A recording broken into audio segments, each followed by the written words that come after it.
presidente de Nueva Economía Forum, tengo el placer de darles de nuevo la bienvenida al Foro España Innova, que organizamos con la colaboración de la Fundación Ramón Areces y del Corte Inglés. Hoy tenemos la satisfacción de recibir al presidente de AENOR, don Manuel López Cachero, al que va a presentar el alto comisionado para la marca España, don Carlos Espinosa de los Monteros. La tribuna es suya.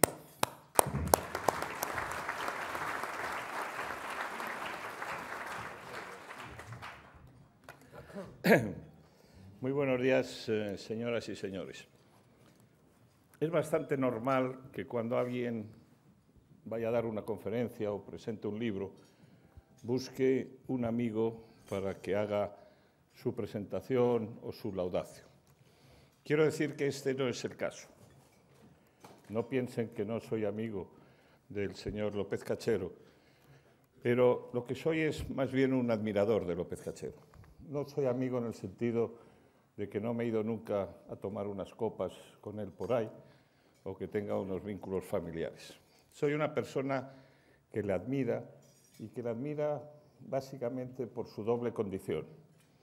Porque la vida de Manuel López Cachero es como un libro de 2 tomos en el cual está, por un lado, su dedicación a la universidad, su condición de académico, su condición de hombre de estudios y de formador de muchas generaciones de economistas, y por el otro lado, su condición de creador, impulsor, presidente de AENOR.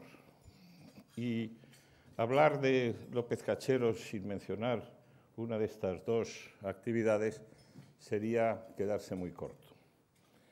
En relación con la primera, López Cachero es un licenciado en Ciencias Económicas y Empresariales, posteriormente doctor con premio extraordinario por la Universidad Complutense, y es una persona que tiene en su currículum algo tan destacado como haber ocupado puestos de dirección y de gestión en un sinfín de universidades.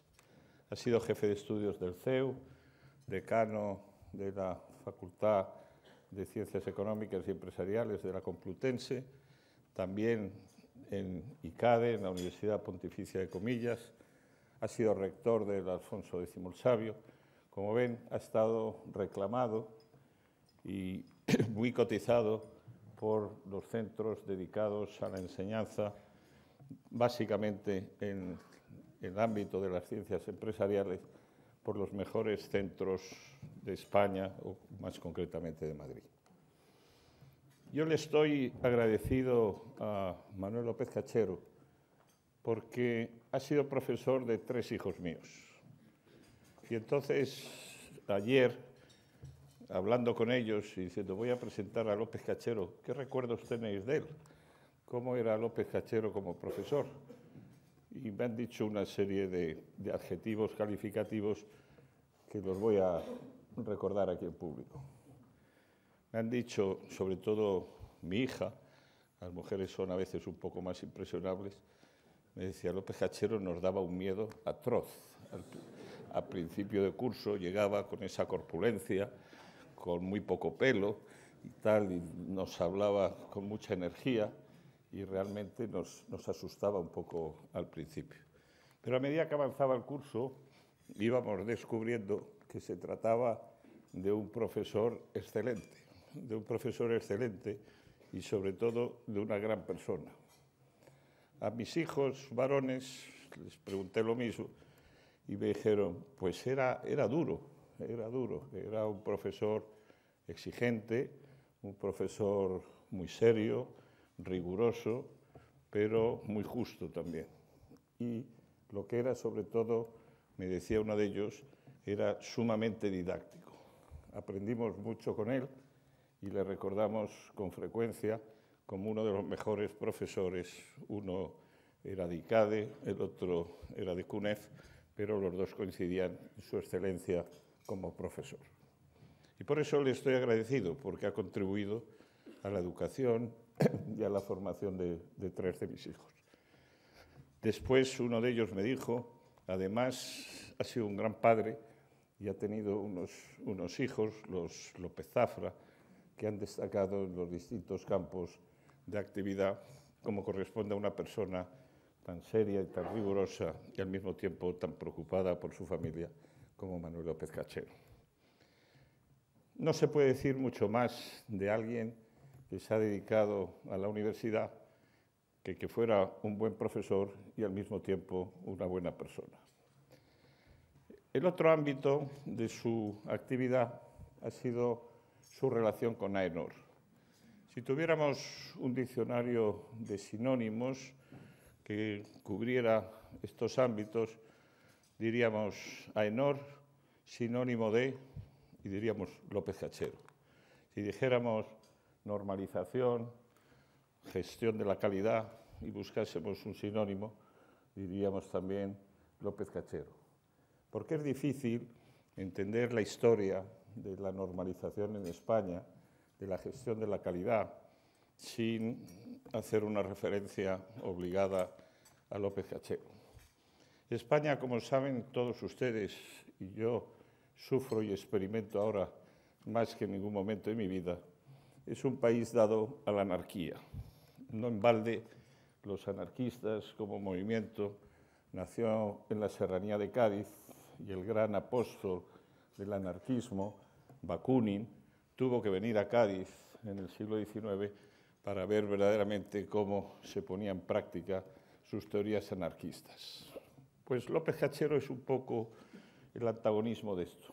Es una persona que ha logrado meternos en este país ideas que son esenciales y que resultan esenciales para la imagen, y por eso estoy hoy aquí como persona que se está ocupando de la imagen de España, a rendir un pequeño tributo a todo el trabajo que ha hecho AENOR a lo largo de su vida.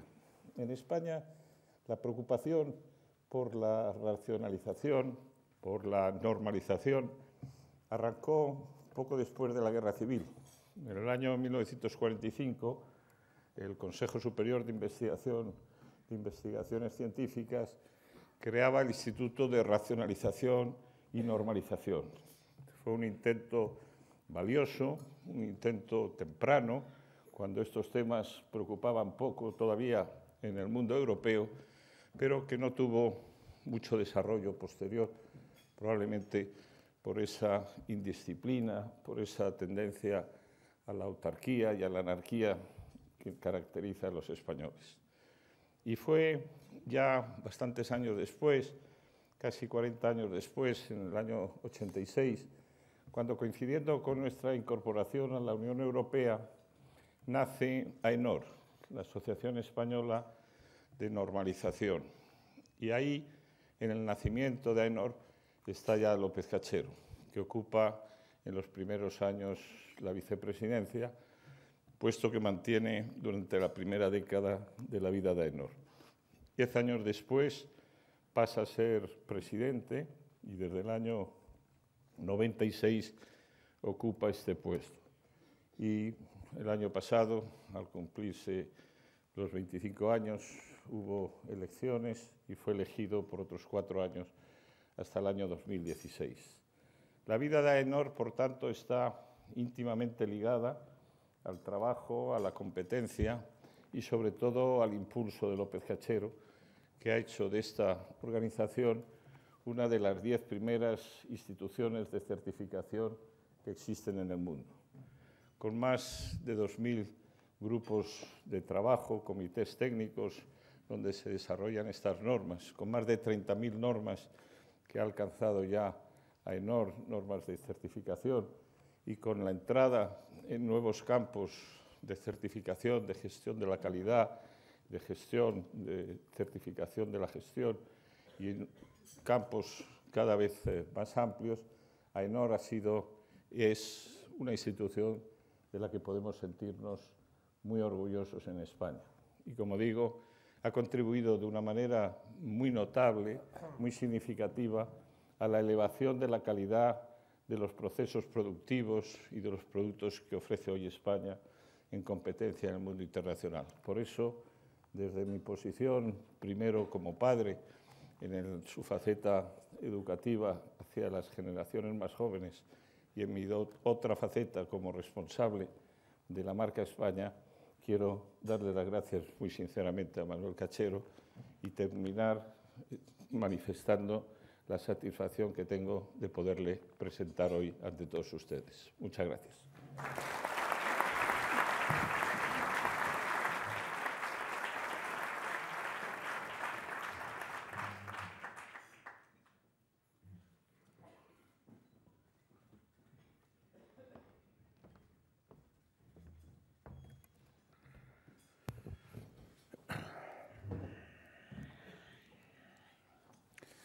Ilustrísimo señor secretario general de Industria del Ministerio de Industria, Energía y Turismo, señor director general de Industria, Empresas Pequeñas y Medianas, autoridades, señoras, señores, querido alto comisionado para la marca de España, y permítame que lo diga, amigos, porque si no es por un acto de amistad, sería imposible que estuvieran todos ustedes aquí. Muchas gracias por su presencia, muchas gracias, patrocinadores, muchas gracias, José Luis Rodríguez, por el honor que se me dispensa al utilizar esta tribuna llena de prestigio y reconocimiento social por la labor que las instituciones que presides llevan adelante.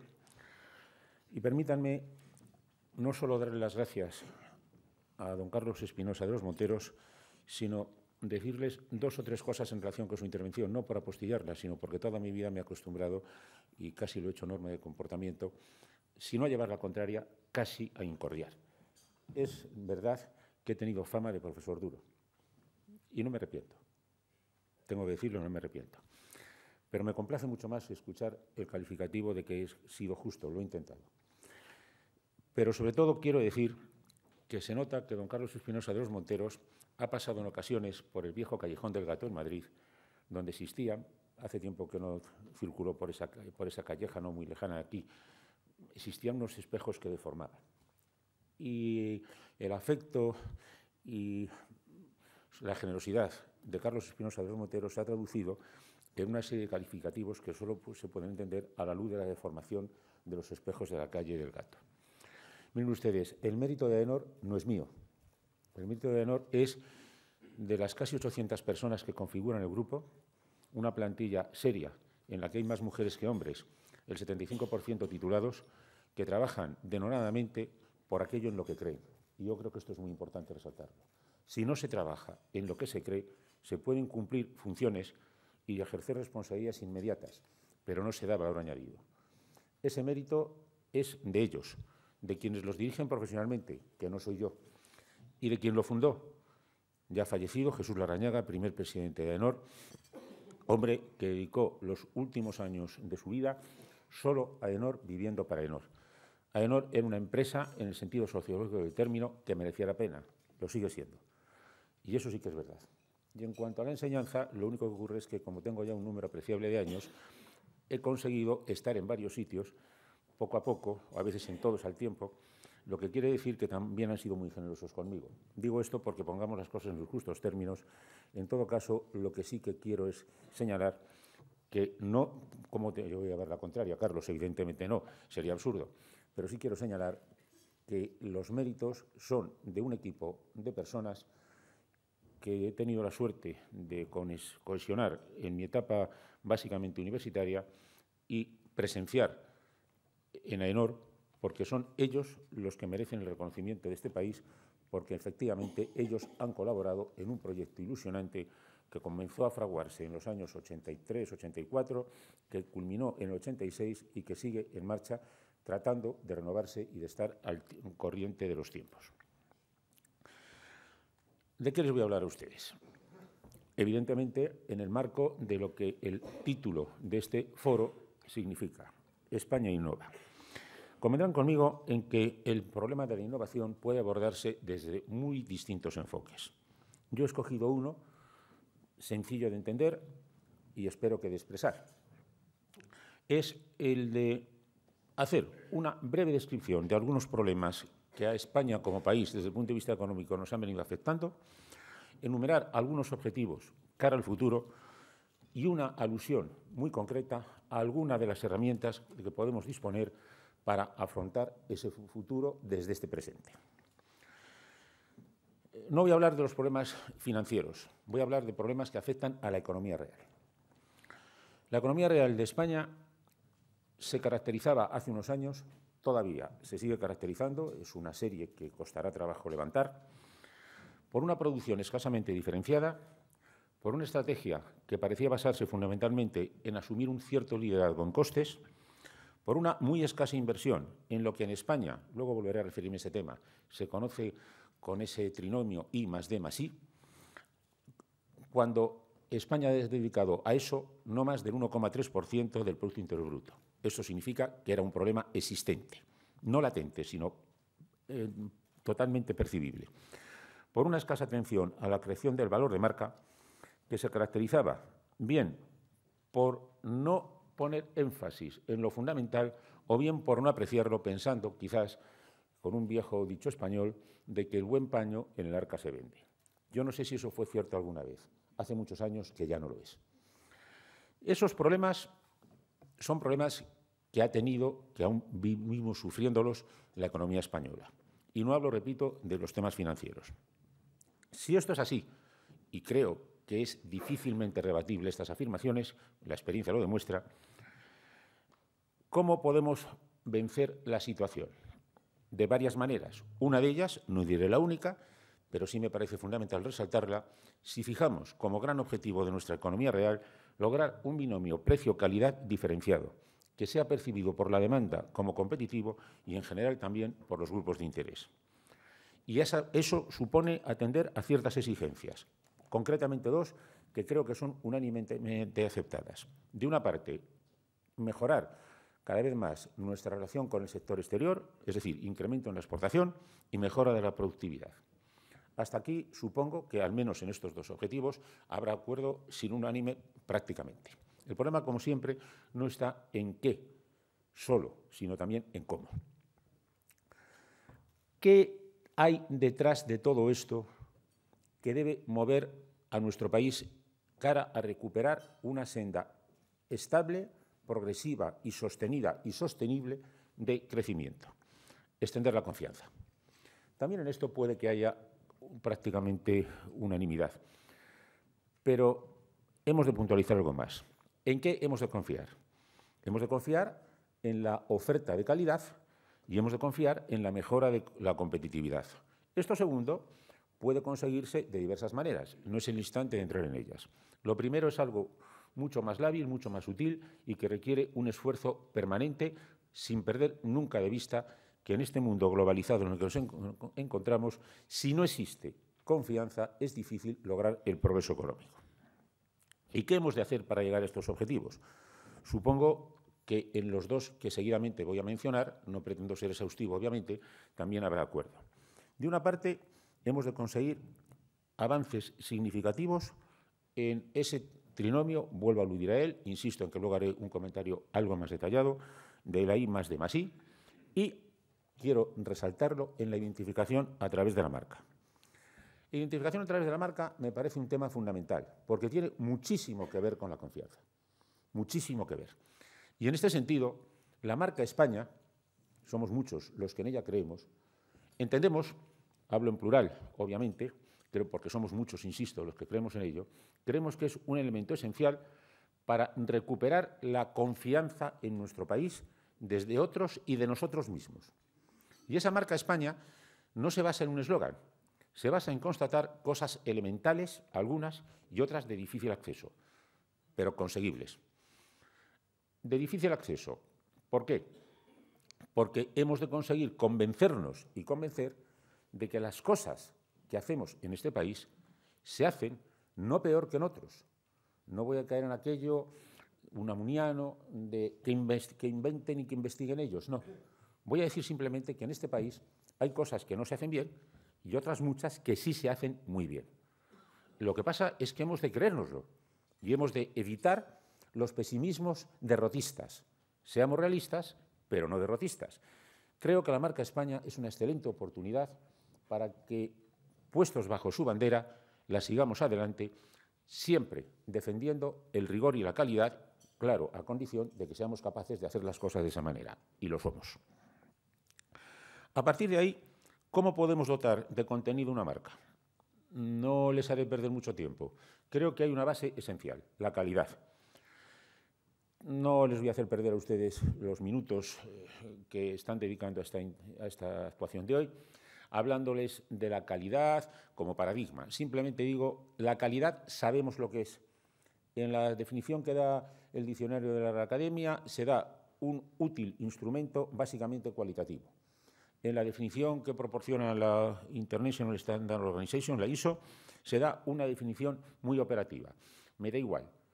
Lo uno con lo otro configura la realidad de la calidad. Me voy a quedar con la definición de ISO por razones operativas. Conjunto de características de una entidad que le confieren aptitud para satisfacer las necesidades establecidas y las implícitas.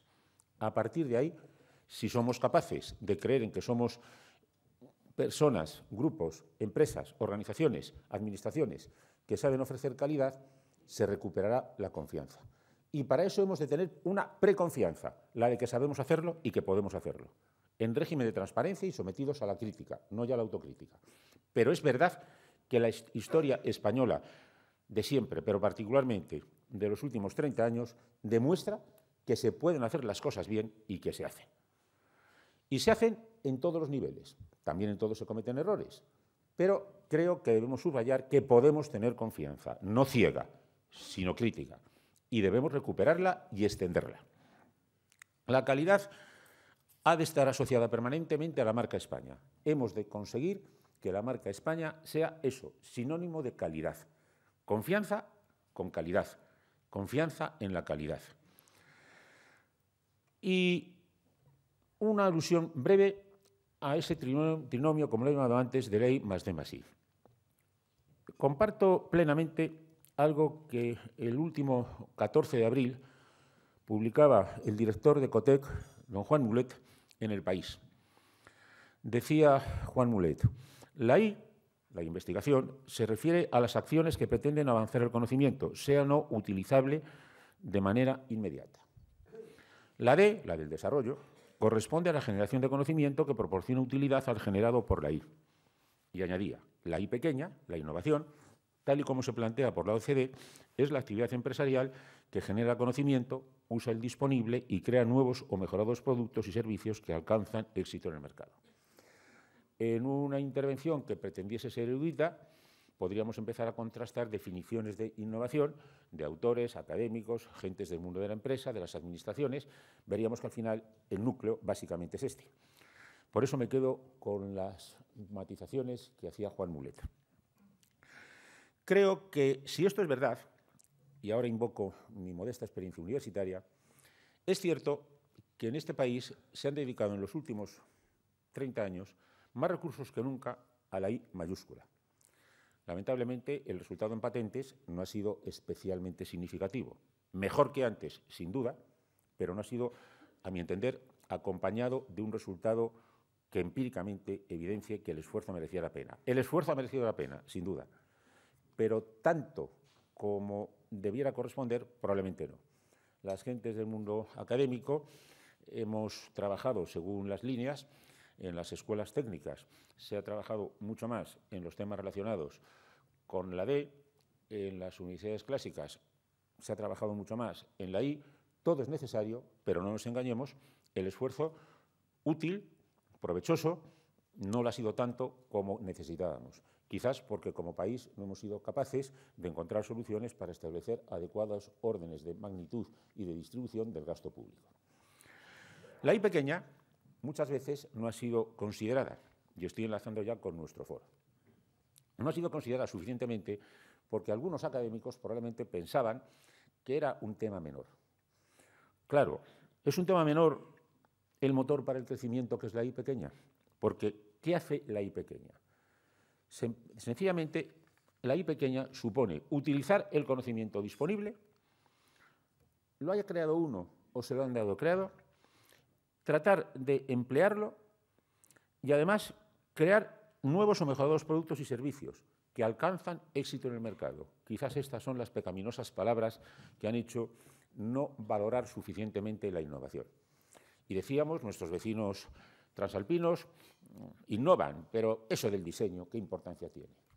Ya nos gustaría a todos tener una marca de diseño tan valorada en la península ibérica como la que se ha valorado en la península itálica. No hago comparaciones de mejor o peor, me limito a resaltar el tema.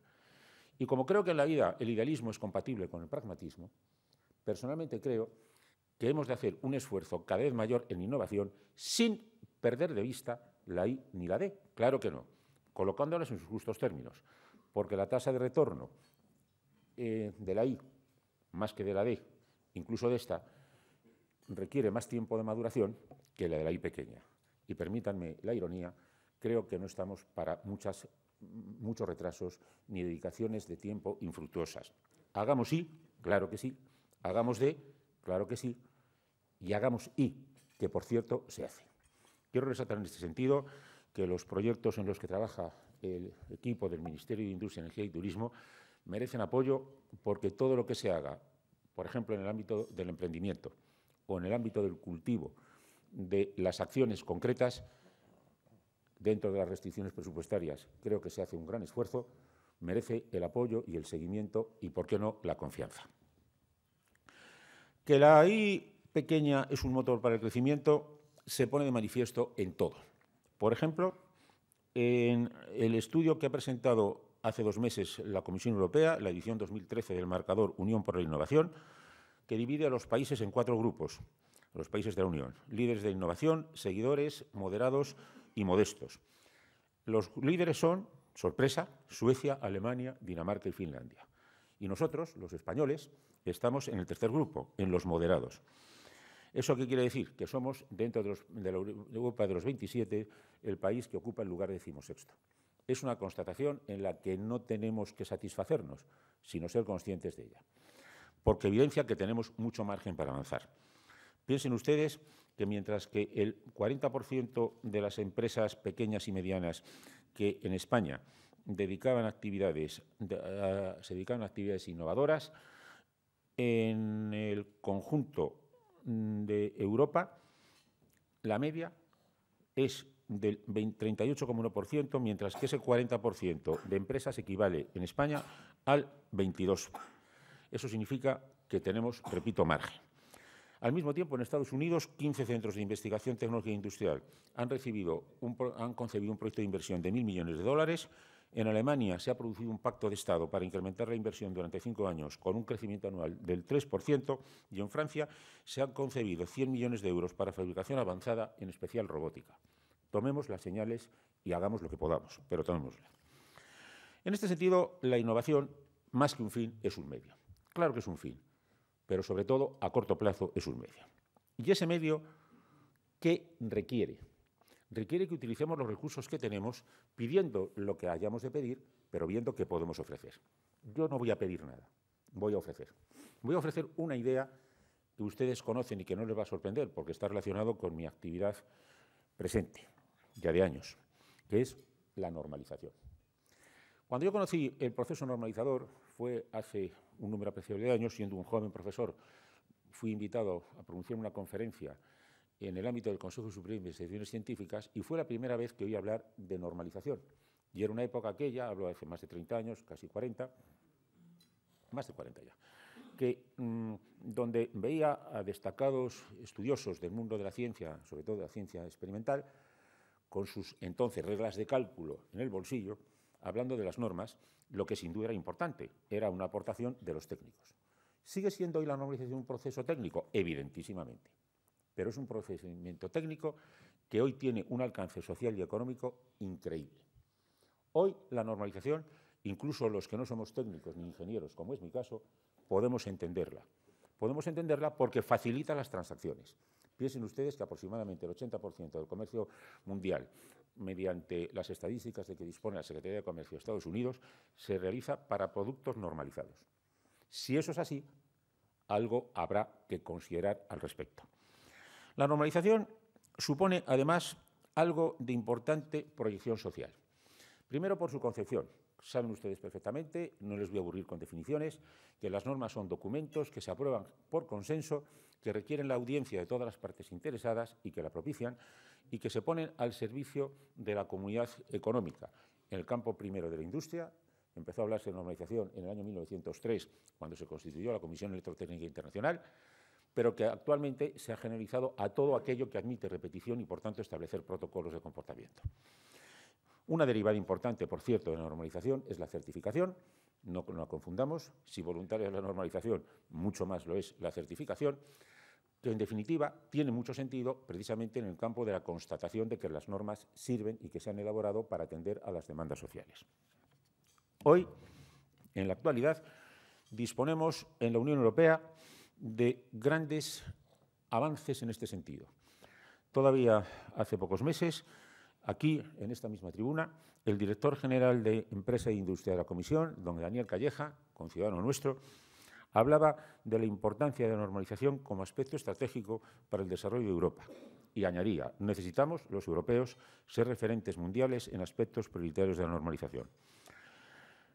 En España, intento abreviar, ¿estamos al margen de ese proceso? Ciertamente no. Incluso Daniel Calleja hizo una alusión que tengo que públicamente agradecer al papel que está jugando AENOR como representante del Reino de España en los organismos internacionales, de representante porque efectivamente el Gobierno ha creído en nosotros a lo largo del tiempo y nos ha mantenido en esa condición de representantes del país, de representación que llevamos con enorme honra y deseos de funcionar, que las cosas funcionen bien para esta sociedad, para la nuestra, para España. En España hemos conseguido elaborar un amplio catálogo de normas y transponer otras. Cada año, más de 9.000 expertos, en promedio, tomando cifras de los últimos 5 años, 9.500 al año, participan en alguno de los comités técnicos de normalización que trabajan en AENOR, para AENOR y, sobre todo, para la normalización y la economía española. 9.000 expertos, 9.500, que son financiados, digámoslo sin rubor, por sus empresas y organizaciones. ¿De qué manera? Asumiendo sus costes, que son obviamente importantes. Si tenemos esa base humana y técnica, observen ustedes que el correlato es que hemos conseguido poner en español, en nuestra lengua, más de 500.000 de páginas que traducen a nuestra lengua, con la proyección en los ámbitos latinoamericanos correspondientes, el desarrollo más moderno de la tecnología. Porque no olvidemos, lo he dicho al principio, lo reitero ahora, que la norma sigue siendo un instrumento técnico, una elaboración técnica y, por tanto, una fuente extraordinaria de aproximación al conocimiento tecnológico, a su aplicación y, por tanto, también a la creación de nuevo conocimiento. Más de 500.000 de páginas. Es AENOR el único organismo internacional que ha traducido al castellano las normas que son de uso general y generalizado. No sé cuánto tiempo podremos mantenerlo, porque el esfuerzo, como pueden imaginarse, es grande, pero sé que ese camino es un camino que se ha seguido con notable éxito, por cierto. Además, hemos tenido ocasión de comprobar lo que supone la normalización para la economía española.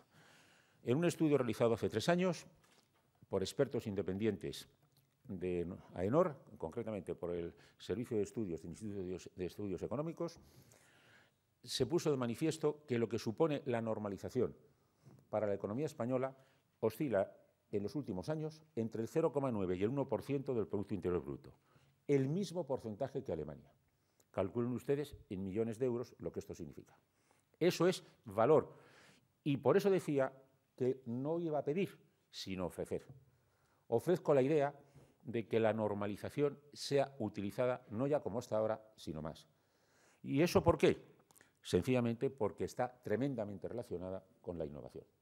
La normalización, elemento técnico en su naturaleza, elemento socioeconómico en su aplicación, está extraordinariamente relacionada con la innovación. Porque fíjense ustedes que la propia Comisión Europea ha concebido que en el programa Marco 7 y en el Horizonte 2020 la normalización debe ser contemplada dentro del desarrollo tecnológico como un criterio favorable para conseguir financiación europea. Creo que esto es suficientemente revelador.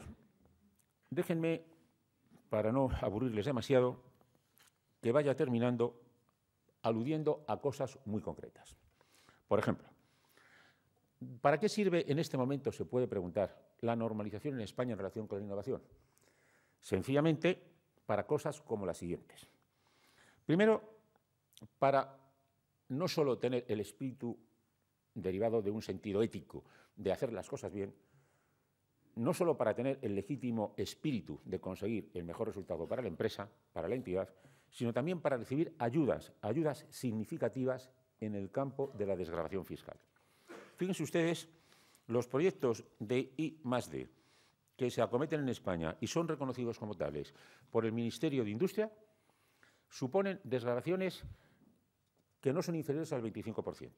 Existe un amplio catálogo de posibilidades y se pueden certificar proyectos que están basados en normas técnicas, por ejemplo, las normas que se refieren a la estructuración efectiva de las tareas de I+D, las que se refieren a proyectos sobre sistemas de gestión, las que se refieren a la vigilancia tecnológica y la inteligencia competitiva, o incluso las que corresponden a la transferencia de tecnología, que reciben ayudas, y ayudas importantes. En una situación como la de este país, que se mantenga ese esfuerzo es notable, y quiero resaltarlo. Entonces, yo creo que ahí tenemos algo inmediato y algo que no cuesta demasiado. No diré no cuesta mucho, porque eso ya es un juicio de valor. No cuesta demasiado porque las cifras son irrebatibles. Miren ustedes, la normalización en España, si tomamos la media de los últimos 5 años, sin tener en cuenta los posibles costes de ensayos prenormativos, en lo que significa la aportación de personas, sistemas de organización y demás, nos cuesta a los españoles en total no más de 22 millones de euros. Si el retorno es prácticamente el 1% del Producto Interior Bruto, ¿podrá alguien decir que los recursos que se dedican a la normalización son gasto o inversión? Dejo a ustedes la respuesta, no les voy a ofender dándola yo. Termino mencionando 6 razones básicas para que una organización innovadora cuente con la normalización como eje estratégico. Sin duda, la experiencia lo demuestra, es la mejor forma de que los resultados sean conocidos y reconocidos. Las normas son pasaportes que abren mercados. Brinda la oportunidad de aumentar la red de contactos e identificar potenciales colaboradores científicos y comerciales. Permite un acceso más rápido y fácil al mercado. Son frecuentemente referencias en los procesos de contratación pública. Facilitan una base para la integración de tecnologías en sistemas y soluciones complejas y son una garantía de primer nivel ante los consumidores. No por ser esta la última conclusión, es la menos importante. Si queremos que la difusión social sea importante, esta garantía es esencial. ¿Se puede hacer esto? Se está haciendo. ¿Se puede hacer más? Sí. ¿Se puede hacer mejor? Pues, probablemente. Lo que afirmo es que se puede hacer sin grandes desembolsos. No estoy en condiciones, conmigo mismo, de pedir más financiación pública. El país pasa momentos difíciles. Sí creo que estoy en condiciones de invocar la situación para que no se minore esa aportación y que entre todos seamos capaces de avanzar en ese terreno. No simplemente haciendo normas, sino utilizándolas. No simplemente quedándonos en el día a día, sino pensando en que la innovación está tremendamente condicionada por la normalización. Miles de manos han construido el edificio español de la normalización. Es una obra de la que todos debemos sentirnos orgullosos. Esa obra tiene la capacidad de apoyar a nuestro tejido económico en los grandes retos que tiene ante sí, ahora y en el futuro, este país. Es una manera de colaborar con la innovación, es una manera de que la innovación nos ayude, es una manera de coadyuvar a que la marca, particularmente la marca España, tenga el éxito que los esfuerzos que se dedican merecen. Muchas gracias.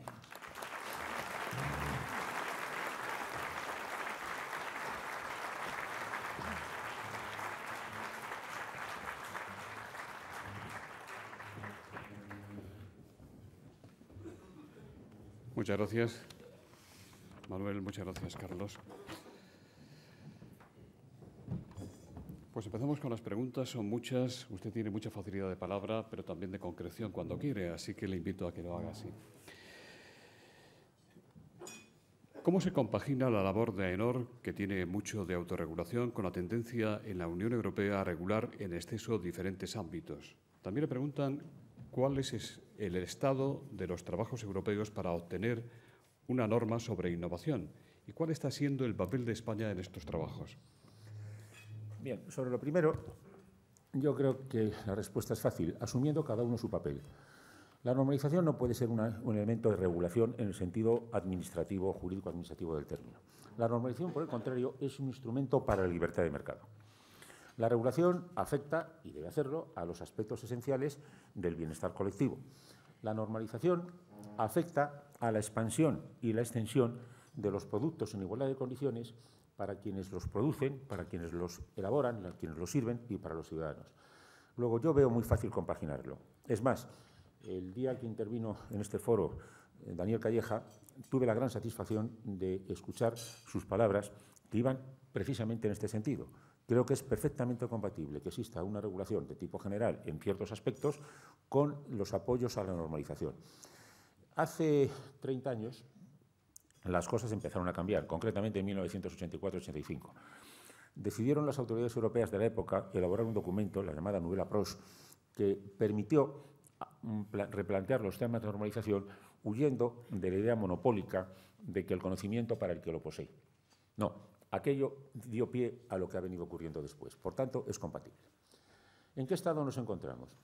Pues, en realidad, estamos en un estado de buena esperanza, si me permiten que lo diga.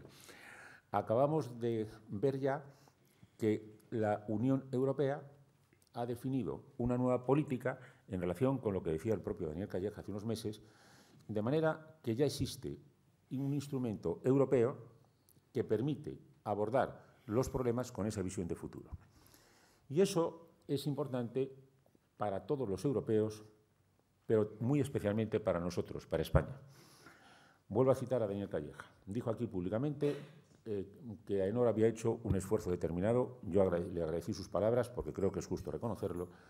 De manera que, en efecto, hemos conseguido contribuir a que la Unión Europea se plantee el tema de una manera determinada y que el Comité Europeo de Normalización, CEN, haya aprobado ya una norma impulsada por la iniciativa española. El Comité de Normalización correspondiente, presidido por un español, ha elaborado una norma que ya está en vigor y en circulación, que se apoya en las ideas que se contienen en las que hemos elaborado nosotros en España, en el ámbito de AENOR, para el desarrollo de la innovación.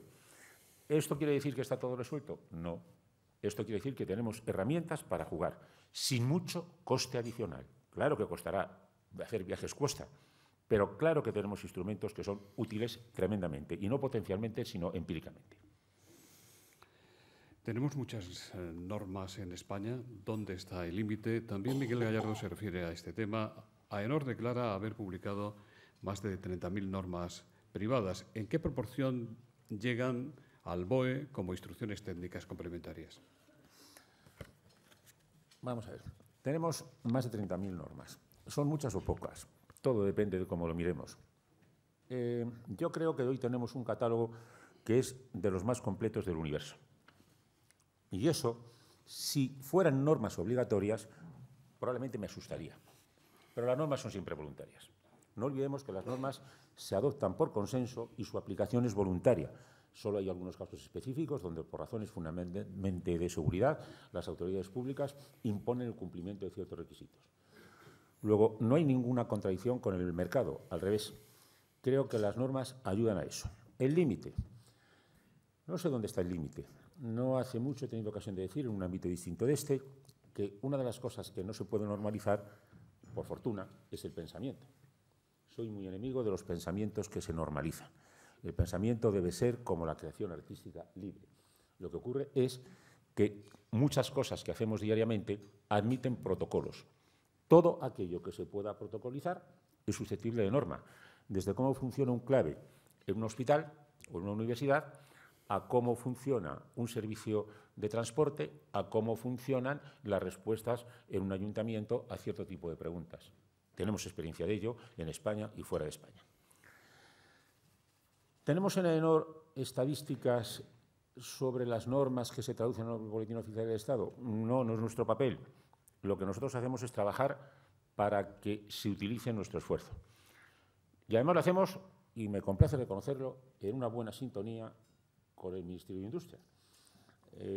hoy no me toca hablar mal del Gobierno, hablo del Ministerio de Industria y digo, deseo que el Ministerio de Industria nos ayude, no a nosotros, sino a la normalización cada vez más, pero también digo que el Ministerio de Industria nunca nos ha impuesto nada. Y en estos últimos años, evidentemente, nunca nos ha exigido nada. Lo que sí ha hecho es cumplir con su obligación.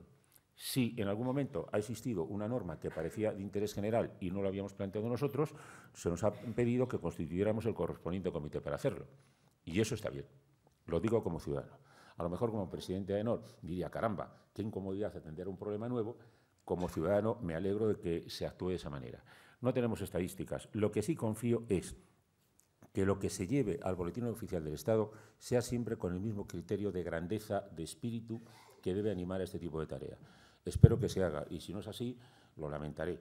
Pero no tengo cifras porque nuestra misión no es seguir eso. Lo que sí es nuestra misión es tratar de que lo que hagamos sea socialmente útil. Ha mencionado usted en su intervención el apoyo fiscal a los proyectos de I+D+I. En su opinión, ¿cómo debería ser este tratamiento? No soy persona adecuada para dar consejos a nadie. Creo que el avance que se dio hace unos años en ese terreno fue significativo. Cuando se aprobó la vigente ley que permite desgravaciones fiscales en ese terreno, se rompió un tabú en España. Y es que por primera vez el Ministerio de Hacienda delegaba en un órgano distinto de la Administración, concretamente en Industria, la capacidad de conceder bonificaciones fiscales. Y eso es un problema de orden cualitativo que tiene tanta o más trascendencia que el puramente cuantitativo. Yo creo que la Administración está emprendida, todos lo sabemos, está completamente comprometida en intentar actualizar procedimientos y reglas para la creación de empleo y lo que con ello lleva. No voy a dar, yo repito, ningún consejo, no soy persona de consejos, pero sí voy a dar una opinión. Creo que mantener este camino, si los datos disponibles justifican su aplicación, yo creo que sí, y en lo posible incrementarlo mejor. Desde luego, las ayudas que se conceden a priori, que es la situación actual, mejoran sensiblemente regímenes fiscales anteriores donde las bonificaciones se concedían a posteriori. Yo creo que en márgenes como los que estamos avanzando por ese camino iremos por el buen sendero. ¿Hasta dónde se puede llegar? No tengo conocimiento de los proyectos del Ministerio de Economía y Hacienda sobre este tipo de cuestiones y, por tanto, sin datos es fácil improvisar, es fácil reclamar y es imposible acertar. Yo creo que estamos en el buen sendero, repito, y que todo lo que hagamos para esforzarnos en ello como país irá por el buen camino. En las actuales condiciones de restricción del crédito, ¿es realista plantear una inversión en innovación? Absolutamente realista. Absolutamente realista porque una cosa es el crédito como medio de financiación. Creo que todos deseamos que el crédito fluya, no como ahora, sino mucho mejor y mucho más. Pero es que la innovación no requiere grandes cantidades adicionales. Es un problema de ordenación de recursos. Si tenemos imaginación, sin imaginación no hay innovación. Si tenemos rigor, sin rigor no hay posibilidades de recuperar la confianza. Se pueden encontrar procedimientos para ir avanzando las cosas y si una empresa está convencida de que aquello que pretende innovar, en efecto es una innovación, tiene un camino que recorrer, que es que se certifiquen sus proyectos, ir al Ministerio de Industria y solicitar la financiación. El Ministerio de Industria, por lo que yo sé, concede con rigor este tipo de apoyos, pero no es particularmente pacato. Lo que pide es que efectivamente haya resultados. Y yo creo que sin resultados pueden haber muchas cosas, pero no innovación. Constantino Fuertes le pregunta qué sector industrial español puede ser ejemplo en el mundo de calidad y de innovación y que esté influyendo en la imagen positiva de España, en la marca España. ¿Sería el del automóvil el ejemplo mejor? Uno bueno sin duda es. No tengo un baremo para medir los mejores. Yo creo que hay cosas que en este país, lo he dicho antes y lo digo firmemente convencido, hay cosas que se hacen francamente bien. La producción automovilística es un buen ejemplo. También lo es el servicio turístico y más cosas. Yo creo, mire, la experiencia que tengo como AENOR, no olviden que AENOR nació hace 27 años en España, pero en este momento AENOR está situada no como normalizadora, pero sí como certificadora, no como normalizadora, porque es un problema de estados, no es un problema de entidades concretas. Estamos situados en México, Chile, Centroamérica, Brasil, Perú, Ecuador. En Europa estamos en Portugal, en Italia, en Polonia, tenemos importantes extensiones en Bulgaria e incluso en el norte de África, en Marruecos. En todos los lugares donde hemos estado o estamos, percibimos que, en efecto, lo que hacemos desde AENOR en relación con las empresas españolas en esos países o nacionales de los mismos se reputa rápidamente como cosas hechas con rigor. Y eso afecta a todos los sectores. Producción automovilística, ferrocarriles, por ejemplo, hemos certificado en México compañías dedicadas al transporte por ferrocarril de una manera realmente llamativa. En transportes, no olviden ustedes que el Metro de Madrid, en casi todas sus líneas, por lo menos en las más llamativas de público, está también certificado. Por tanto, está claro que en el ámbito de la producción industrial tenemos una batalla en buen curso y en el campo de los servicios también. Me parece que estamos en condiciones de creernos que podemos tener confianza. Luis Losada le pregunta si hemos dado un pendulazo en las inversiones de I+D+I, ¿cuál es la ecuación ideal? El Gobierno debe ser motor, pero no sustituto. ¿Cómo se cuadra el círculo? Coincido, el Gobierno debe ser motor, pero no sustituto. Pendulazo hasta cierto punto. En volumen de gastos, sin duda, en los últimos 30 años, más que en los anteriores. Ahora bien, creo que tenemos que, si me permiten el símil, coger el toro por los cuernos. El toro por los cuernos significa que la dedicación de recursos a investigación tiene que requerir resultados.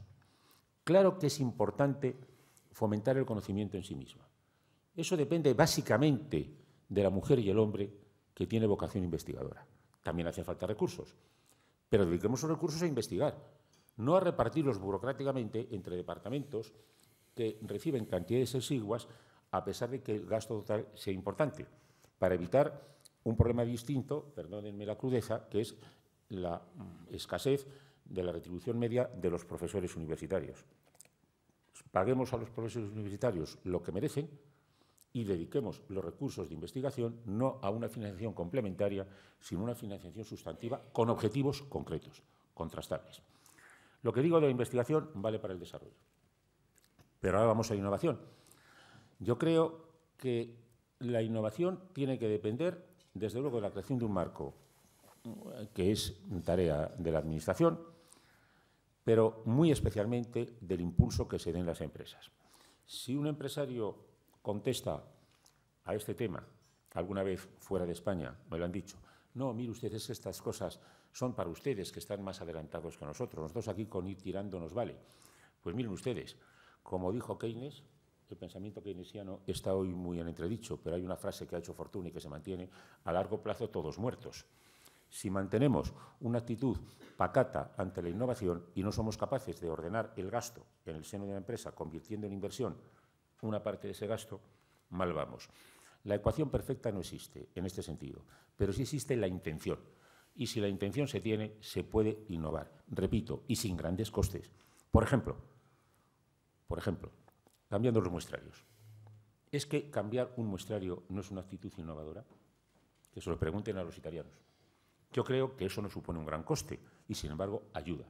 Por ejemplo, estableciendo nuevas formas de presentar los productos, que se lo pregunten a los italianos, o que se lo pregunten a las empresas españolas que lo están haciendo. Evidentemente, se puede hacer.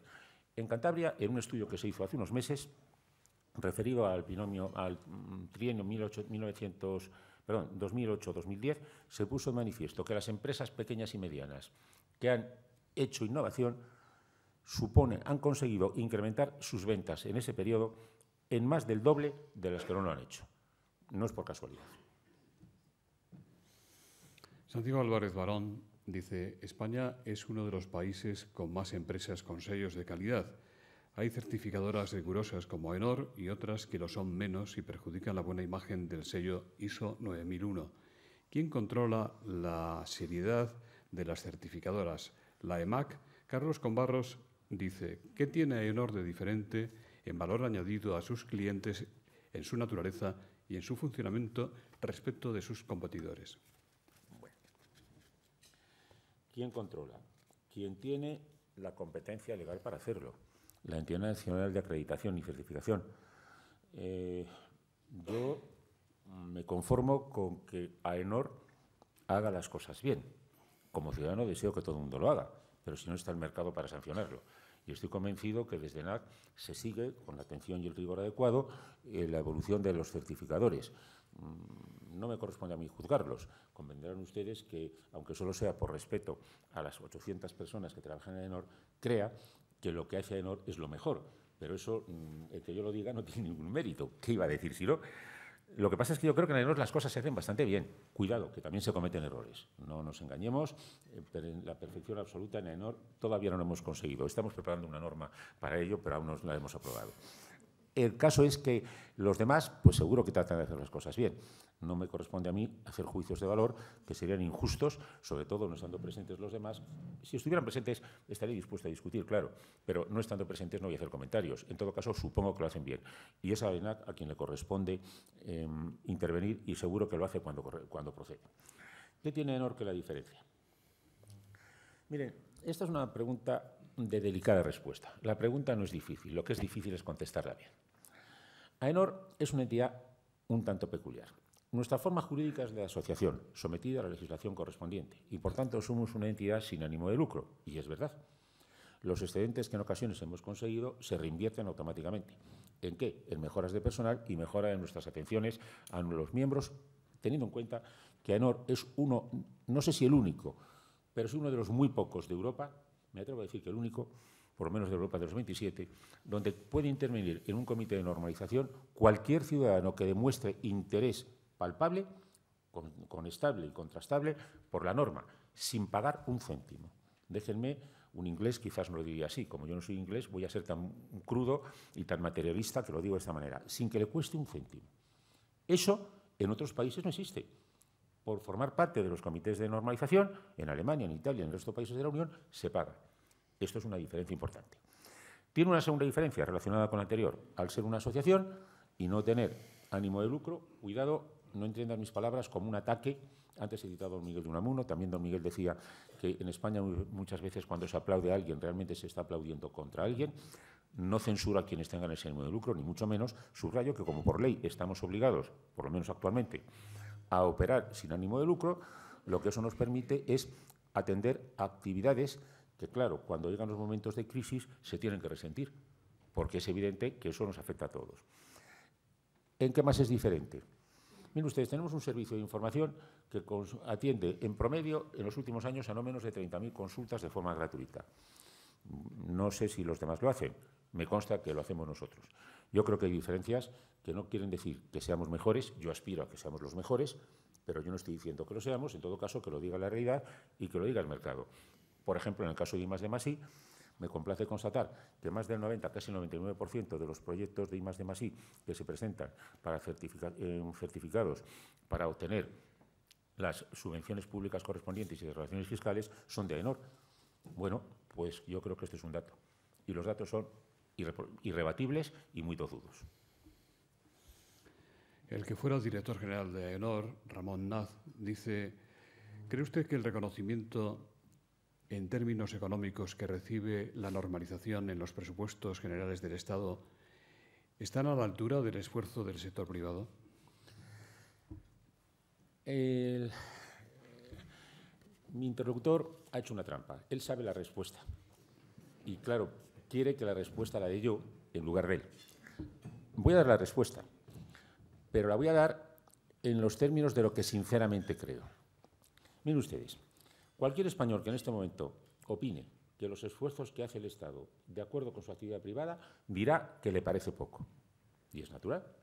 Todos queremos transporte muy barato, sanidad barata, educación barata, todo lo queremos así. Se nos olvida pensar que no hay nada gratis, que todo requiere esfuerzo. En la situación presente, yo no voy a calificar la actuación de la Administración sobre su atención en los presupuestos a la normalización. La Administración, desde siempre, tiene suscrito un convenio con AENOR y para vigilar la política de normalización, la Administración solo se refiere a eso, no interviene nunca con nosotros en los temas de certificación, nos concede una ayuda. Esa ayuda hoy no basta para pagar las muy costosas cuotas de participación en los órganos internacionales. Luego, si yo me apunto al carro de los pedigüeños, tendré que decir, recibimos muy poco. No lo voy a decir. Y no lo voy a decir porque creo que ha hecho un esfuerzo importante la Administración por mantener la ayuda pública que se está dando. ¿Queremos más? Claro, cuando se pueda. ¿Qué es lo que queremos? Sencillamente que la Administración, cuando presentemos nuestros proyectos de reorganización para adaptarnos a los tiempos, comprenda, y si no es así, que nos permita explicarlos, y estoy seguro que lo hará, nuestras intenciones para conseguir mantener el eficiente sistema de normalización y, si es posible, mejorarlo. Y en el momento en que se juzgue que es posible, y eso le corresponde al Parlamento y al Gobierno de la Nación, no a un ciudadano de a pie, que juzgue que estamos en condiciones de iniciar un despegue distinto, será el instante de preguntar si se puede mejorar esa aportación. Yo creo que se deberá mejorar, pero no seré yo quien lo pida, porque hoy me parece que lo que hay que pedirle a la Administración es que haga todo lo posible por crear empleo. Y lo demás hemos de hacerlo y soportarlo como podamos. Estamos en un momento de tempestad y en las tempestades no es el momento de pensar en el traje de verano ni en el bañador, sino en el paraguas. Me ha gustado lo del paraguas, se lo confieso. Miguel de Blas dice, ¿cree usted que el problema radica en que hay muchos grupos que investigan, pero nadie coordina los resultados para conseguir poner en el mercado productos de calidad? Eso no es el único problema, pero claro que es un problema. Claro que es un problema. Ese es uno de los problemas que hemos tenido siempre. He aludido antes al tema académico. Es un tema, querido Carlos, en el que yo me encuentro particularmente cómodo porque esa ha sido mi vida. Sigue siéndolo desde fuera. Estoy jubilado y, por tanto, puedo hablar con toda tranquilidad y viendo las cosas con perspectiva. Uno de los grandes problemas de nuestra universidad, de las tecnológicas y de las clásicas, de las llamadas literarias o tradicionales, es que como los catedráticos somos un gremio, lo digo entre comillas, donde estamos llenos de sabiduría cada uno de los otros y pensamos, estoy exagerando un poco, pero no demasiado, y si hay algún catedrático que discrepa de mí, estoy viendo a un querido colega mío de academia que a lo mejor discrepa, ya lo discutiremos. A veces discutimos si la economía es una ciencia o no, pero hoy, otro día podemos discutir de esto. Muchos de mis colegas han pensado, quizás hemos pensado todos, que nuestra oposición la ganamos por nuestros méritos y los demás porque tenían el número suficiente de votos para salir en un tribunal. Y eso nos ha llevado a ser siempre cabezas de ratón. Bien, eso no es culpa solo de los catedráticos, es culpa de un sistema que ha funcionado muy mal. Ha tenido méritos grandes, pero ha funcionado muy mal. Claro que podemos conseguir que eso mejore. Insisto, y hay una regla de oro. Vinculemos los resultados con los medios puestos a disposición. Es lo que hace cualquier organización, desde China a Estados Unidos, pasando geográficamente dando una vuelta por Japón y, desde luego, por los países del norte de Europa. Si no somos capaces de vincularlos, y eso requiere coordinación, en ese caso es evidente que nunca lograremos nada. Fermín García, de Codelsa, le pregunta, y con esta ya terminamos, si cree usted que sería interesante que los partidos políticos y los gobiernos estuvieran certificados por AENOR. Vamos a ver. La organización interna, la eficiencia de sus oficinas, la podemos certificar mañana mismo. En definitiva, desde el punto de vista sociológico, no dejan de ser una empresa. El funcionamiento de los partidos políticos, como diría un liberal de Cádiz, gracias a Dios y a la Constitución, no se puede normalizar. Aviados estaríamos si encima tuviéramos que constituir un comité de normalización para los partidos políticos. El pensamiento es libre y debe serlo. Huyamos de los protocolos. Lo grave en la vida pública a veces es que parece que para algunos, los que sean, y no hablo de un partido en concreto, no olvido la máxima churchilliana de que la democracia es el peor sistema, el peor régimen político, con excepción de cualquier otro conocido. No olvidemos que una cosa son las personas y las ideas y otra las organizaciones. Las organizaciones, si quieren certificarse, cuenten con nosotros. Mire, hace unos años no es un partido, sino la comisaría de policía, lo voy a decir con datos, quizás sea indiscreto e inoportuno, pero como toda mi vida lo he sido. En Bilbao, hace como 12 años aproximadamente, en un momento desgraciadamente difícil y cruel y triste, se nos pidió que certificásemos la comisaría de policía. Y fuimos a hacerlo. Y fuimos a hacerlo con cierto temor porque aquello podía tener consecuencias. Porque lo que había detrás era evidenciar por parte del Gobierno que tenía responsabilidades que el trato a las personas que ingresaban en ese lugar era el adecuado conforme a las leyes. Y tuvimos dificultades para hacerlo. En una entrevista que mantuve con el Endacari de entonces, le pedí que se utilizase prudentemente la información. Me prometió que sí, a los 3 días se hizo pública. Bueno, como las cosas salieron bien, pues no hubo problema. Pero es que poco antes había tenido que asistir en Málaga a la entrega de un certificado a una institución religiosa que acogía a personas mayores. Yo podría estar en ella, por cierto, porque ya me toca. El caso es que ese día encontré con sorpresa que una de las cosas que nuestro certificado en alcance evidenciaba era que la misa, según la Iglesia Católica, se pronunciaba y se decía correctamente. Y me quedé asombradísimo. Certificamos un día que en la comisaría del País de Bilbao funciona adecuadamente, otro día que el servicio de bomberos de Coruña o el de San Sebastián funciona adecuadamente y otro que la misa se ha dicho bien. Me horroricé. Hasta que me explicaron cómo se podía hacer aquello, nuestras gentes. Y era que, claro, entiéndanme, por favor, por encima de cualquier consideración a la fe religiosa, la misa sigue su protocolo, naturalmente. Y no había nada más que sentarse y escuchar 2 días seguidos la misa a horas distintas para ver si, siguiendo los evangelios, se estaba diciendo bien la misa. Cuando se es capaz de hacer esto, se pone de manifiesto que todo lo que admite protocolo se puede normalizar. Los demás, por favor, no demos ideas, porque me preocupan mucho. Muchas gracias, Manuel. Muchas gracias, Carlos, de nuevo. Don Raimundo Pérez Hernández, director general de la Fundación Ramón Areces, va a despedir el acto. Muchas gracias, José Luis. Bueno, simplemente, en primer lugar, agradecer la presentación que ha hecho Carlos Espinosa Los Monteros y señalarle que la Fundación hace poco también ha sido anfitriona de relevantes actos de apoyo a la marca España y certificarle que estamos en disponibilidad absoluta para colaborar con él y con su equipo por una causa tan noble como ella. Y otro gran agradecimiento al profesor López Cachero. Todos los oradores que pasan por aquí aportan siempre algo nuevo, nos dan una sensibilidad nueva sobre temas que a lo mejor no profundizamos lo suficiente. Yo le agradezco al profesor López Cachero que nos haya llamado la atención sobre temas tan importantes como el doblete confianza-calidad o el doblete normalización e innovación. Muchas gracias y espero que certifique usted que este ciclo de España Innova está muy sano. Gracias. Muchas gracias.